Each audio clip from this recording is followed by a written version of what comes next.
அஞ்சாறு ஜல்லட கண்ணு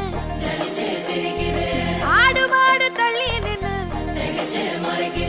கோலக்காட்டு பொம்மை எல்லாம் கோக்கா திரியுது.